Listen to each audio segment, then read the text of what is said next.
Welcome to ISR 9 news. Kurnool జిల్లా ఆదోని నియోజకవర్గంలో ఇంద్రానగర్ కాలనీలో కూటమి అభ్యర్థి పార్థసారథి ముందుకు తీసుకువెళ్తున్న ప్రచారం. ఇందులో కార్యకర్తలు, నాయకులు ఘన స్వాగతం పలికారు.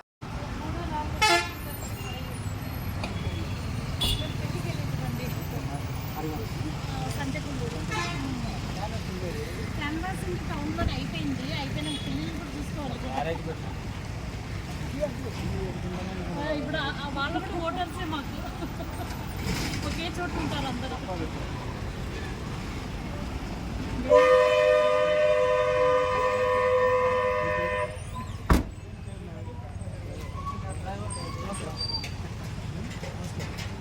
ఉంటే మా వరకు ఖర్చులు ఉంటాయి.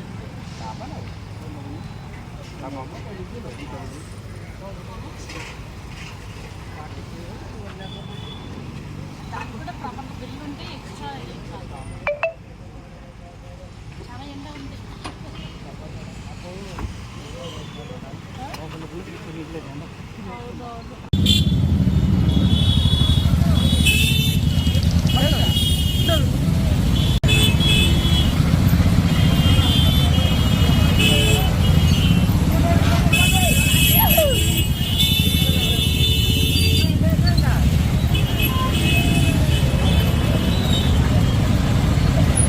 మీకు చెప్పడానికి ప్రయత్నం చేస్తాను. ఒక పేద కుటుంబం ఉంటుంది. మనమందరూ కూడా పేదవాళ్ళు. నేను కూడా కడు పేద కుటుంబం నుంచి వచ్చినాను. మా నాన్న చిన్న స్థాయి టీచర్గా ఉండి నేను కొద్దిగా చదువుకొని డాక్టర్గా ఎదిగి తర్వాత ఈరోజు రాజకీయాల్లో వివిధ స్థాయిల్లో ఉండి చేస్తాను. అందువల్ల ఆ బాధ ఏంటో నాకు తెలుసు.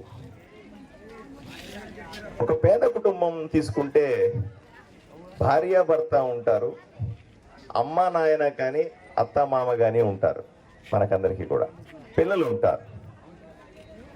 ఈ పేద కుటుంబాన్ని దృష్టిలో పెట్టుకొని నరేంద్ర మోదీ గారు మన ప్రధానమంత్రి ఒక ప్లాన్ గీశారు. చాలా సంవత్సరాలుగా నరేంద్ర మోదీ గారు ప్రధానమంత్రి 10 సంవత్సరాలు అయింది. 10 సంవత్సరాలుగా ఆయన ఆలోచన విధానాన్ని మీతో పంచుకుంటాను.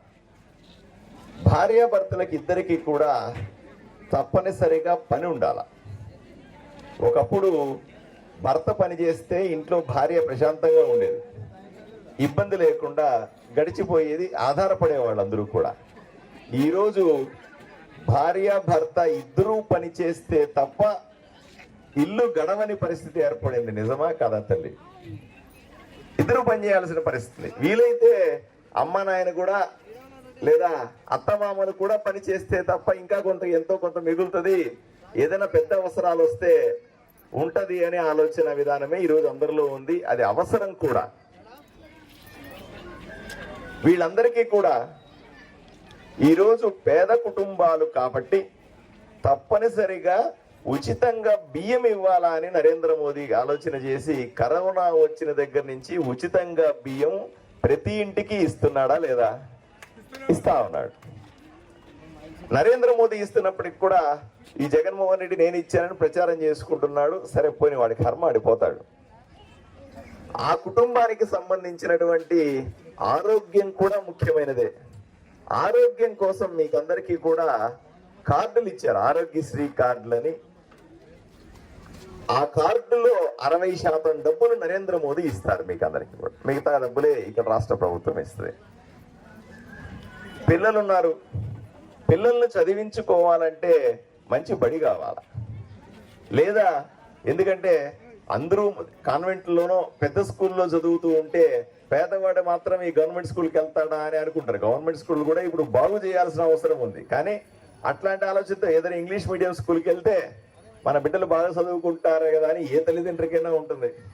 దానికి డబ్బులు కావాలా.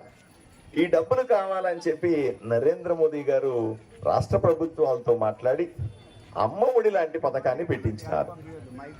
అమ్మఒడి పథకం అంటే బిడ్డ చదువుకునే సందర్భంలో సంవత్సరానికి 15,000 రూపాయలు ఇవ్వండి, అది స్కూల్ ఫీజుకి సరిపోతుంది, ఏ స్కూల్లో చదివించినా పర్లేదు అనేది ఉద్దేశం. దానికి జగన్మోహన్ రెడ్డి గారు ఏం చెప్పారు, లేదా ఇక్కడ ఉన్నటువంటి ఎమ్మెల్యేలంతా ఏం చెప్పారు, ఇంట్లో ఎంతమంది బిడ్డలు ఉంటే అంతమందికి ఇస్తామన్నారు ఎలక్షన్లకు ముందు. తర్వాత అబ్బాయి ఇంట్లో ఎంతమంది కంటే అంత ఇవ్వడానికి లేదు, ఇంట్లో ఒకరికే ఇస్తామన్నారు. సరే ఎవరో ఒకరికైనా, కానీ రేపు ఎన్డీఏ ప్రభుత్వం వచ్చిన తర్వాత, నేను ఎమ్మెల్యే అయిన తర్వాత ఇంట్లో ఎంతమంది బిడ్డలు ఉంటే అంతమందికి 15,000 రూపాయల చొప్పున చదువుకోవడానికి స్కూల్ ఫీజు ఇస్తాను. రెండవది, మహిళలు తప్పనిసరిగా పని చేయాలి. మీరు ఇక్కడికి వచ్చారంటే కూడా ఏదో పని మీద వచ్చి ఉంటారు, పని చేసుకొని ఉండాలని ఉంటుంది. వీళ్ళందరికీ కూడా పొదుపు సంఘాలు ఉంటాయి. ఉన్నాయి అందరికీ 10 మంది కలిపి పొదుపు సంఘాలు ఉంటాయి. పొదుపు సంఘాల్లో వచ్చిన డబ్బుతో చిన్న చితక వ్యాపారం చేసుకొని ప్రశాంతంగా ఉండాలని ప్రభుత్వం కోరుకుంటది. చాలాసార్లు మన సొంత అవసరాలకు వాడేసుకుంటాం. అలా చేయకూడదు ఎవరు కూడా. అలా చేస్తే డబ్బులు అయిపోతే మళ్ళీ కట్టాలంటే ఇబ్బంది కదా. దాని ఉద్దేశం ఏంటి? మీరు దాన్ని తీసుకొని ఇడ్లీలు అమ్ముతారా, దోశలు అమ్ముతారా, లేదా చిన్న పని చేసుకుంటారా, ఇంట్లో చీరలు అమ్ముతారా, లేదా కుట్టు మిషన్ పెట్టుకుంటారా, అది పెట్టుకుంటే ఇది పెట్టుకుంటారా, ఏదో ఒక చిన్న పనిలో వ్యాపారంలో పడితే భర్తకు తోడుగా వేణీళ్లకు చన్నీళ్ళలాగా మీరు కూడా ఆదాయం సంపాదిస్తే ఇల్లు ప్రశాంతంగా గడుపుతుంది. ఇప్పుడు ఒకప్పుడైతే భర్తే యజమాని ఇంటికి, భర్త చెప్పు చేతుల్లోనే అన్నీ ఉండేటివి, ఆయన ఒకడే సంపాదన ఉండేది, అందువల్ల ఆయన తిట్టిపోసుకునేవాళ్ళం. కానీ ఈరోజు ఇంటికి యజమాని మహిళ, ఇంటికి యజమాని భర్త కాదు, భార్య. అందువల్లే అన్ని భార్య పేరు మీద పెట్టమని నరేంద్ర మోదీ గారు ప్రధానమంత్రి చెప్తారు. ఇంటికి స్థలం ఇచ్చినా భార్య పేరు మీద రిజిస్ట్రేషన్ చేయండి, ఇల్లు ఇచ్చినా సరే భార్య పేరు మీద ఇవ్వండి, ఏ రకమైనటువంటి ప్రభుత్వం సంబంధించిన స్కీములు ఇచ్చినా సరే మహిళల పేరు మీద పెట్టండి అనే ఉద్దేశంతో చెప్తాను. ఈ మహిళా గ్రూపులకు అన్నింటికి కూడా వడ్డీ వేయాలి. మీరు అసలు కడితే చాలు. వడ్డీ ఎవరు కడతారనుకుంటున్నారు? వడ్డీ కట్టేది నరేంద్ర మోదీ గారు.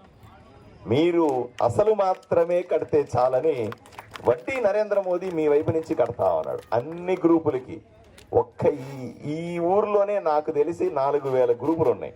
4,000 గ్రూపులకి ఎంత వడ్డీ అవుతుందో ఆలోచన చేయండి. ఇదంతా కూడా నరేంద్ర మోదీ గారు కడతా ఉన్నారు. నేను ఎమ్మెల్యే అయిన తర్వాత ఈ గ్రూపుల్ని మరింతగా పెంచి ఈ మహిళా గ్రూపులకి ఇప్పుడైతే లోన్ ఇస్తున్నారు, ఆ 10 మందిలో 1-2 డబ్బులు కట్టకపోతే డిఫాల్ట్ అయిపోయింది ఆ గ్రూప్ అని చెప్తా ఉన్నారు. వాళ్ళకి లోన్లు ఇవ్వకుండా మానేస్తా ఉన్నారు. వాటిలన్నింటినీ కూడా మాఫీ చేయించి మళ్ళీ కొత్తగా ఫ్రెష్గా ఇప్పటి నుంచి అన్ని చేయించాలని చెప్పి మహిళా గ్రూపులకు మరింత నేను జాతీయ కార్యదర్శిగా భారతీయ జనతా పార్టీలో దేశమంతా తిరుగుతూ ఉంటాను. నేను ఇంకో రాష్ట్రంలో ఒక మహిళా గ్రూపుతో ఇలా కూర్చున్నప్పుడు ఒక చెక్ ఇవ్వాల్సి వచ్చింది. ఆ గ్రూప్కి ఎంత చెక్ అనుకుంటున్నారు?